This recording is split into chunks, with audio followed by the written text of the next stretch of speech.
Skiing has never been difficult for me. Winter weekend mornings meant perfect corduroy ridges covering every inch of the mountain. A sense of freedom, intangible, unfathomable. I can't mess up unless I fall. It's all in my control. Because skiing came so naturally to me, it was hard to comprehend the struggle others endured. In 8th grade, when I broke my foot and could no longer ski race, I suddenly understood. This led to a new passion that changed my mission on the slope, the adaptive program. I began to teach physically and mentally disabled people how to ski. On one particularly cold day in December, 9-year-old Griffin challenged me and changed my life. We reached the top of the slope and he was gone. How to manage wind resistance in the embrace of gravity eluded Griffin.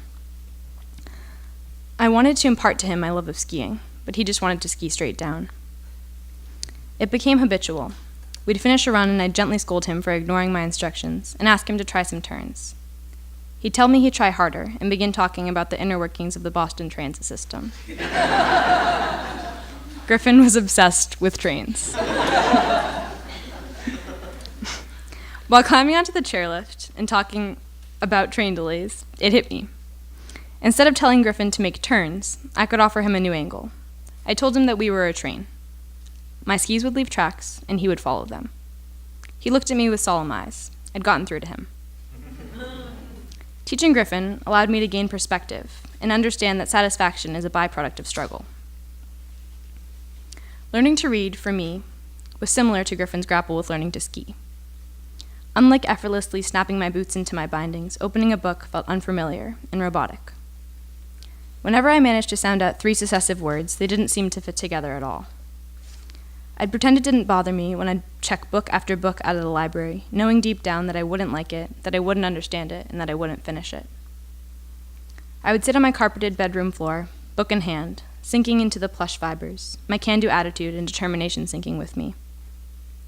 It's not that I didn't like reading or learning. In fact, each story was spellbinding, and each page held a handful of semi-familiar squiggles that form magnificent words and ideas.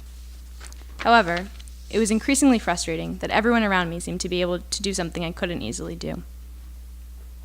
While listening to bedtime stories each night, I began to dread the moment where there would be a pause followed by, "Chessie, how about you read to me for a while?"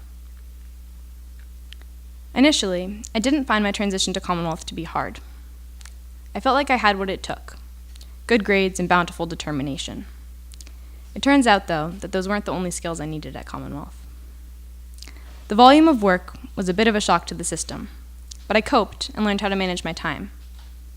The length of my commute also took some getting used to. Again, I coped and recruited my classmate and fellow Lincoln resident Caleb to be my personal alarm clock each morning. My biggest challenge was French 1. I didn't cope. Our 7-person class wasn't what startled me, nor was it my classmates and my varying knowledge of French. No, it was something less concrete and really tough to pinpoint. Something about the language didn't stick. I felt like I was hanging a silk shirt on a wooden peg, and it just kept slipping off, no matter how many times I replaced it. I'm not one to give up, so the first semester I enlisted a sort of grin and bear it attitude. A stack of French vocab flashcards sat on my bedside table, and I'd enlist my brother and parents to quiz me each night. By mid-year exams, I was meeting regularly with my teacher, Mr. Volrath, as well as a tutor outside of school, and I felt like I had a better grasp on the subject. When the exam was over, I sailed into my freshman year project week at a French preschool, confident that I had made headway, and even if French was hard, I'd get better and make it work. I spent the week happily surrounded by knee-high language learners, as eager as I was to absorb everything French. Imagine my dismay when a week later I was back in the classroom, staring at a feeble red D scratched at the top of my exam. How did this happen? I asked myself. You might wonder where I'm going with this. Long story short, I bore down and managed to pass the class. All the while, Commonwealth had my back.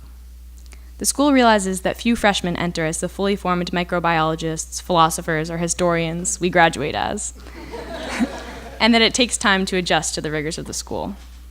That's where the pass-fail policy comes in.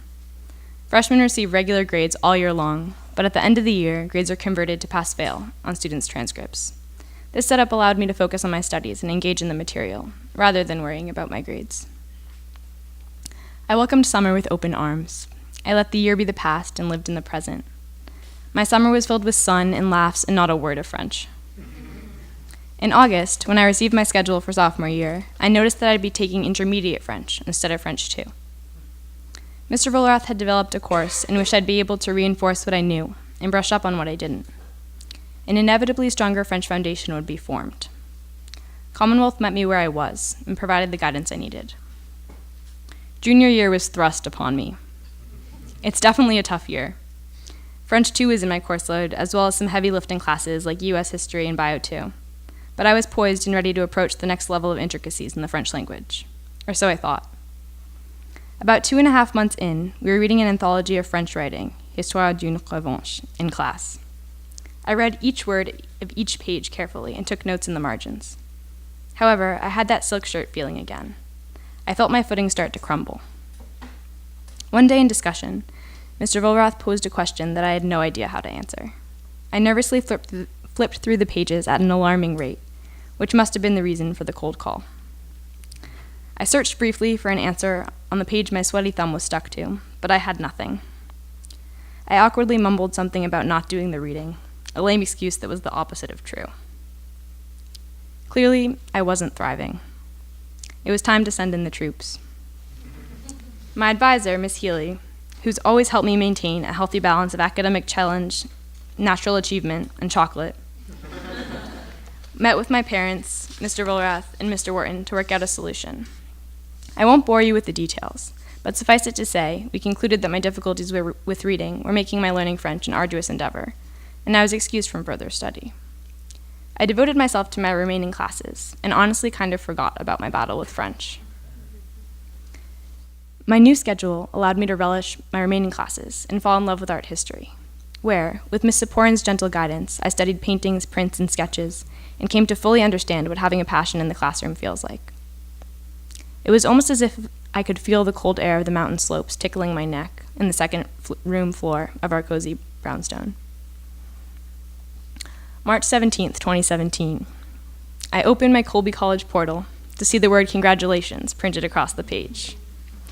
My heart audibly beat, and my eyes raced across the screen until they were harshly stopped by the words, "We are pleased to offer you admission to Colby College as a member of the Global Entry Semester Program in Dijon, France."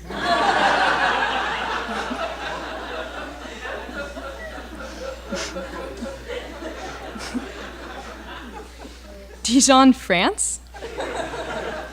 France is in the place where they speak French? I reread it a dozen times. Maybe I read it wrong. I'm dyslexic after all. I closed and reopened the browser. I logged out and logged back in, but it was still there. France. I'd say I have a pretty thorough sense of humor. But was this some kind of cruel joke? At this point in the speech, you'd expect me to have some sort of pivotal realization about how I'm older and wiser now. And although I was terrible at French 2 years ago, my frontal lobe is more developed now, and I'm bound to succeed. And that might well be true. I'm not sure. But after 4 years of being challenged and supported in ways I didn't know were possible, I found success in the classroom and in the studio. And I now know this: anything is possible. And I'm going to France.